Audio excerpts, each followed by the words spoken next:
by a grizzly bear. I'm gonna have to go into therapy the minute we get home. You and me both, Humphrey. It's summer. It's hotter than hell, and your sack is playing ping pong in your pants, swinging and sticking to your thighs like those slimy elastic hand toys that kids play with. And while my body is busy welding my junk to this seat with sweat and humidity, I'm also stuck inside watching Alpha and Omega. Again. At 41 minutes including the credits, this one probably won't make for a long video. Because, like a serial killer dropping a cinder block on your head and putting you out of your misery, this series has mercifully not produced a film over that watch time since the first one. Well, I guess in small enough doses even methanol won't always kill you. You just gotta drink some ethanol with it. Alpha and Omega is like a less lengthy, way less beloved Land Before Time, in that the quality dip in the sequels was so massive and so immediate that you'd have to be under the age of 4 and freshly lobotomized to muster a word of praise for them. They're cash grabs that never produce any cash. They're a pair of sneakers for footless kids. They're Christmas lights for the homeless, fleshlights for lesbians. They're anomalies of producer greed where the only logical conclusion is they were used for money laundering, if the lucrative operation you're covering up was a fucking lemonade stand. So, let's just stop wasting time then. This is Alpha and Omega, the big furries. And yes, it's furries. That's the last time I will be saying the title in this review, because it is stupid. We open on Jasper Park because of course we do, it's snowing because of course it is, and our lovable little miscarriages that never were are sleeping in the middle of the forest alone, probably because their parents couldn't stand them either. This squirrel here drops a pine cone and accidentally awakes the pups trying to retrieve it. They immediately begin chasing him and coordinating a hunt. Do the spin out, Claudette! Runt! All yours, little bro. What the fuck did that accomplish? Squirrel Man, how did you know I was a gamer? You know, there's jokes that don't land, and then there's jokes that are so devoid of humor they actually make you physically angry. But that joke landed all right, as gracefully as a kamikaze pilot. They chase around the poor squirrel that can speak and is totally cognitive and not like the mindless caribou they normally hunt, which is kind of fucked up. Look, they're literally taunting him. The caribou leave and suddenly I'm chopped liver? At least until my mom and dad find the caribou. I thought we were friends. The same way you're friends with an acorn. And we're supposed to root for them? I hope they become popsicles and their miserable parents have to lick them out like frozen Tootsie Pops. How many licks does it take before they run out of air? The world may never know. And I hope they don't. Also, small critique, but in writing there's this rule. Repetition is usually bad, so saying, the caribou leave and suddenly I'm chopped liver, followed by, afraid so, at least until my parents come back with the caribou, is just dumb. Did nobody edit this stupid script? Was it written in crayon on the producer's tear-soaked napkin? They surround him, but he Jackie Chains his way into the air by levitating, I guess, because he didn't even touch that stick. Come on, guys. Then he runs up a tree, and obviously now it's Runt's turn to show his one defining character trait. What the heck? A wolf that can climb a tree? Didn't you say that you know them like a few seconds ago? They seem to know you, sick as that is, so shouldn't you know that he can climb trees? Isn't that his stupid claim to fame? As the squirrel literally pleads for his life, this sadistic squeaky toy gets fooled into looking away at an incoming blizzard on the horizon, which lets the squirrel turn around and, I guess, commit suicide since there was nothing close enough to jump to for him. This does, however, concern Runt, as the kid's parents aren't back yet from looking for the missing caribou, and already we have another issue. Scouting or not, Omegas don't hunt. This is established. Why was Humphrey sent? Even if they were low on hunters, anyone is better than both of these kids' parents. They rush back to tell Winston and Eve, where they beg to search for their parents. Winston bluntly tells them that the last blizzard that came through that looked this bad killed half the wildlife, and that there will be no search party. Then Runt does this. I can make friends with almost any animal. I'm confused by this joke, her expression, and would like to once again remind everyone here that a children's cancer ward is funnier than these writers are. Determined to find help, though, they seek out our favorite pair of queer quackers, Marcel and Patty. Yep, fresh off the golf course, even with the snow, because this film takes every opportunity to browbeat us with its characters' signature quirks, like we're stupid or something. They're late to migrate, so the kids manage to catch them in time. Claudette, duck! Literally! No! God, please, no! No! No! No! Stop trying to be funny. Stop it right now. Well, after that assault on my comedic values, the birds agree to search for Kate and Humphrey when the wind dies down, and Eve, being starved and usually a brutal hunter, can't help but sound like everyone's Uncle Gary when he's got him cornered at Thanksgiving. You're both such a dish. Such a dish. Moving on. We finally get to see the titular Alpha and Omega, Kate and Humphrey, and get a brief window of escape from their deformed offspring. The two are stuck in a cave while the thick snow falls down, I guess too harsh to go out in. While trying to calm themselves, knowing their kids will likely go looking for them, again a good reason to not have left your aging parents behind to watch 3 troublemaking pups, they reminisce on teaching their kids good values and survival skills. Hey, Runt, you want to see a funny Omega trick?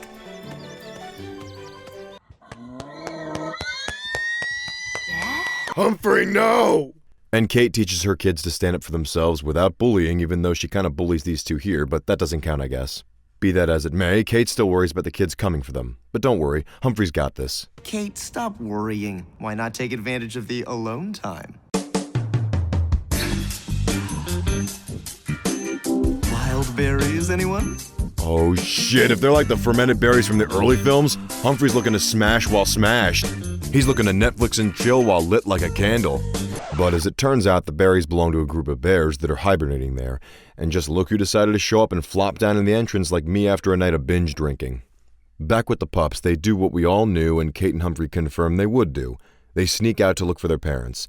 Before doing so, they give each other a little pep talk about their special skills, like Stinky's sense of smell. You know, knocking someone out is also a special skill. Afterwards, they walk the tundra only to come across a strong and familiar scent. It's Brent, everybody! Charging forward, they see something very not Brent. Wait a minute. That isn't Brent. That's a polar bear? Mentally challenged polar bears. Oh, haha. Once again, your humor is staler than a... How did it get here? Do you think it came in with the polar winds?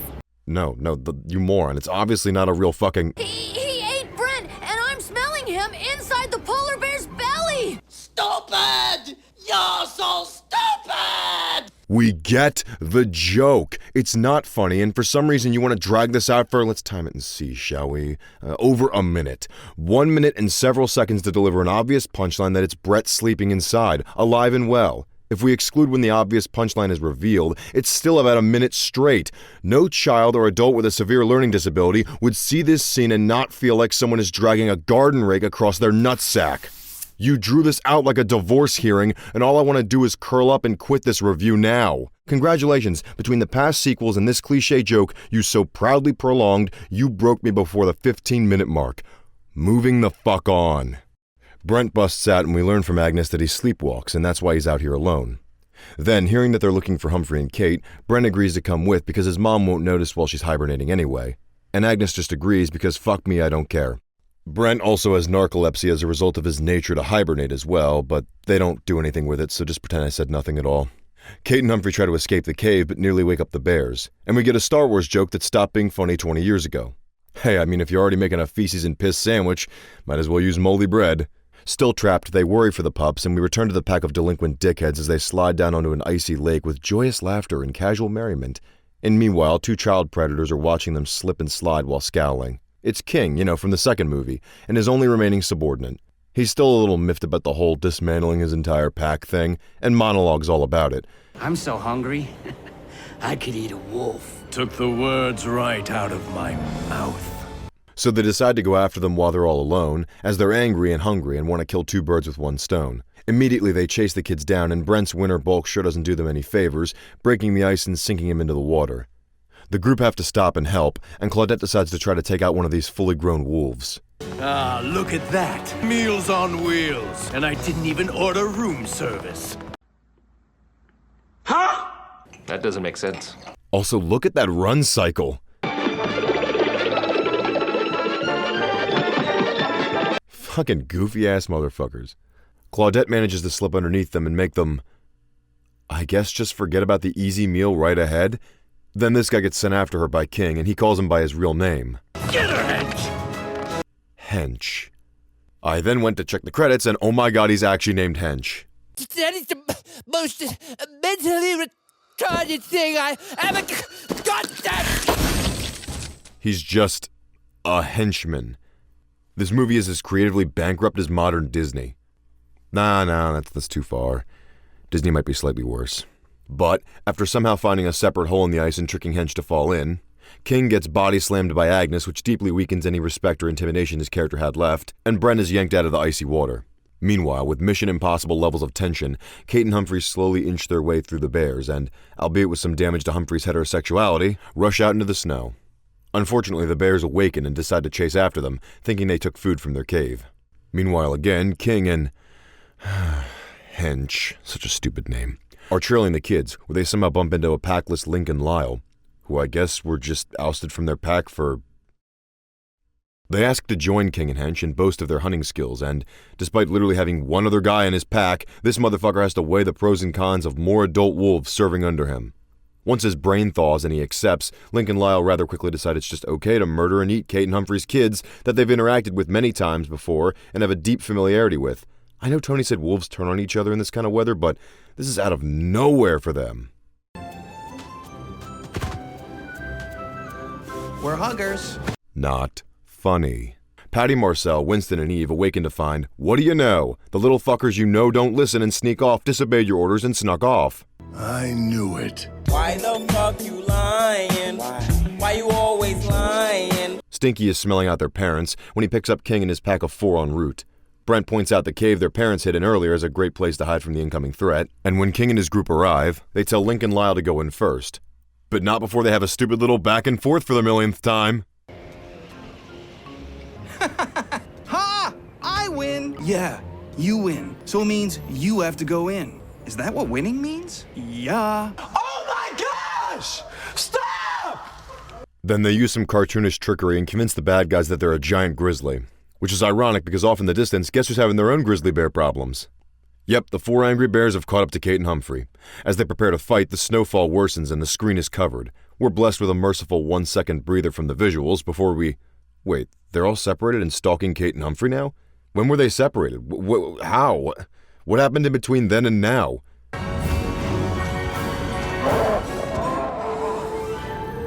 Kate, buy me some time. God has supplied you a log, Humphrey! And you know what you must do! That's right, the fucking copy-paste method for every other Alpha and Omega movie gets everyone home. Seriously though, how many dead sled-worthy logs are just sitting atop the same hill you always end up on? I hope you're praying to Wolf Jesus. So Kate distracts the bears and Humphrey gets them to safety. But the bears aren't quite done and give chase on their stomachs. I guess they can handle it because they're bigger or something. Is it even worth it anymore? There's gotta be easier meals out there, boys.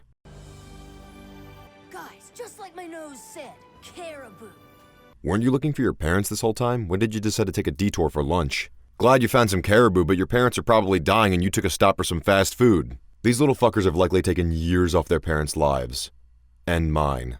I have boys too. I tell you, sometimes they can be a real couple of you-know-whats. Fucking assholes. You're preaching to the choir, Riaz. Let's just wrap this up so they can get an ass whooping from their extended family and I can finally get some sleep. Their parents slide right past them, and having once again come face to face with King and his men, the kids, get this, also use a log sled to escape. Because I assume this is the only thing these poor fucking slave labor writers have the mental power to write on their diet of stale protein bars and a bottle cap full of Red Bull. King and the morons all chase them down the hill on their bellies and wait. The logs aren't necessary? Then why didn't all of you, Kate and Humphrey included, just jump down the hill instead of wasting time looking for the perfect sled? Jesus Christ, I hate that I'm living on the same planet as whatever self-deluded, knuckle-dragging, mouth-breathing, Fiji water-drinking, California-raised burden of prey use this as their fucking tax write-off, not giving a single thought to what sort of lazy product was being shoved out for mindless brats to waste precious youth being subjected to. Okay, let's continue.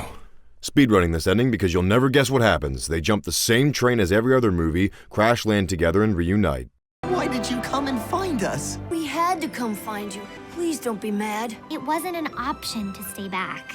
Bitch, would you just fucking do something? Be a mother. Beat them! I'm not advocating for child abuse. Well, actually I am, but they're not real. Give them a reason to stay at home when you're missing by cracking them upside the fucking head once in a while. They added nothing. They didn't help you at all and put themselves at risk. How can the story forget to give them a purpose? This movie was so fucking pointless. If the pups stayed at home and the movie never left Jasper Park, we'd still see Kate and Humphrey again, and they'd likely find the caribou anyway. These little walking ads for birth control need to be punished. They need discipline. They need to be shot, skinned, and have their pelts used as expensive toilet paper for C-list celebrities that you don't like.